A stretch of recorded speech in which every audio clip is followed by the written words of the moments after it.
दोस्तों, बहुत समय पहले की बात है। किस छोटे से गांव में एक महिला रहती थी। उसका नाम गीता था।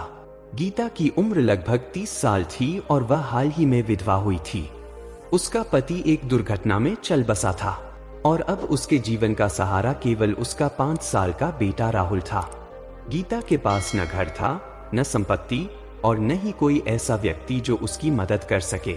दुनिया की बेरुखी और गरीबी के इस भयानक दौर में गीता ने ठान लिया था कि वह अपने बेटे को न सिर्फ पाल पोस कर बड़ा करेगी, बल्कि उसे एक उज्जवल भविष्य भी देगी। पति की मृत्यु के बाद गीता पर दुखों का पहाड़ टूट पड़ा। गांव में लोग बातें बनाते थे कि अब यह अकेली औरत अपने बच्चे के साथ कैसे गुजारा करेगी। कुछ लोग उसे सहानुभूति दिखाने के बहाने लालच और अपमान के शब्दों में उलझाने की कोशिश करते। पुरुष उसे अनैतिक प्रस्ताव देते और कहते, इस दुनिया में अकेले जीना बहुत मुश्किल है। लेकिन गीता ने हर चुनौती का सामना अपनी आत्मा की शक्ति और अपने बेटे के भविष्य के प्रति अपने संकल्प से किया।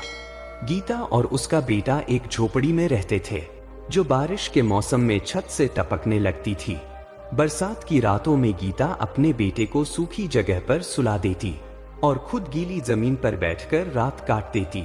राहुल अक्सर अपनी माँ से पूछता, माँ, तुम गीले में क्यों बैठी हो? गीता उसे प्यार से थपकी देती और कहती, जब तू सुखी है तो मेरी सारी परेशानियां मिट जाती हैं। गीता ने पास के ईंट भट्ठे पर मजदूरी करना शुरू किया। हर सुबह तड़के उठकर वह राहुल को अपने साथ ले जाती।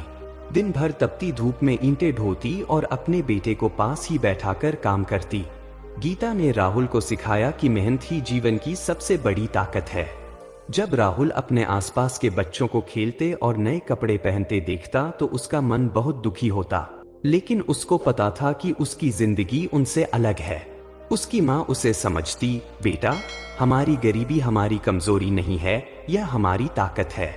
मेहनत करो और देखो, एक दिन तुम्हारा भी समय बदलेगा।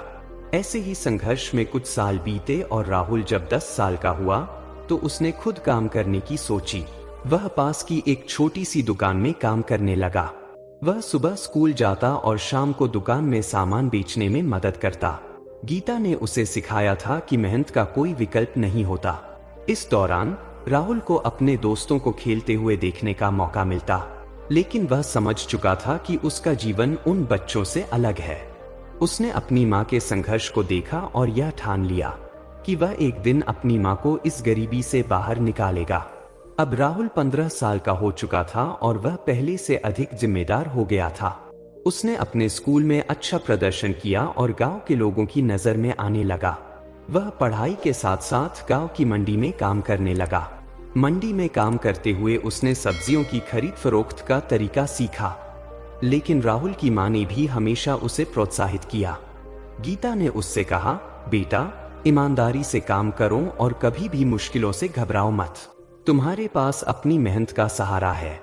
उसकी माँ के इन शब्दों ने राहुल को हर मुश्किल का सामना करने का हौसला दिया।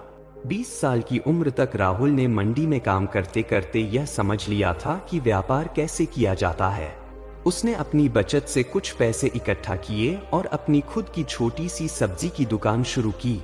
शुरुआत में उसे कई बार नुकसान हुआ, लेकिन गीता ने उसे हर बार हौसला दिया। वह कहती, बेटा, गिरने से मत डर, क्योंकि जो गिरता नहीं वह चलना भी नहीं सीखता। अपनी माँ की प्रेरणा से सीखकर राहुल ने कभी काम नहीं छोड़ा और निरंतर अपना सब्जियों का काम करता रहा। लेकिन कुछ समय धीरे धीरे राहुल की दुकान चल पड़ी। उसने अपनी माँ की सीख और अपने अनुभव से व्यापार में सफलता पाई। अब वह अपनी माँ को आराम देने के बारे में सोचने लगा।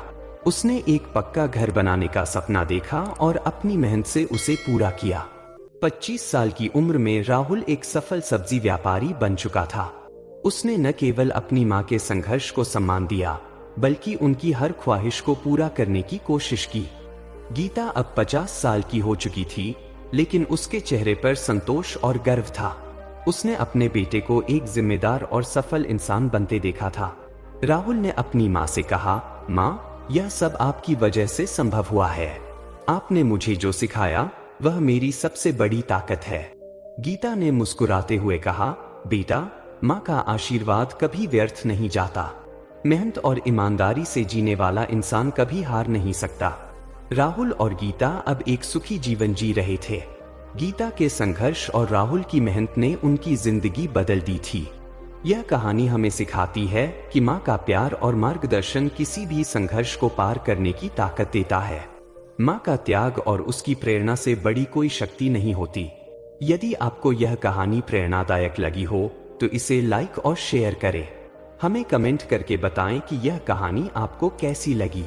साथ ही हमारे YouTube चैनल को सब्सक्राइब करना न भूलें, जहां हम ऐसी ही दिल छू लेने वाली कहानियां और प्रेरणादायक वीडियो साझा करते हैं। आपकी एक सब्सक्रिप्शन हमारे लिए हौसले का काम करेगी। धन्यवाद।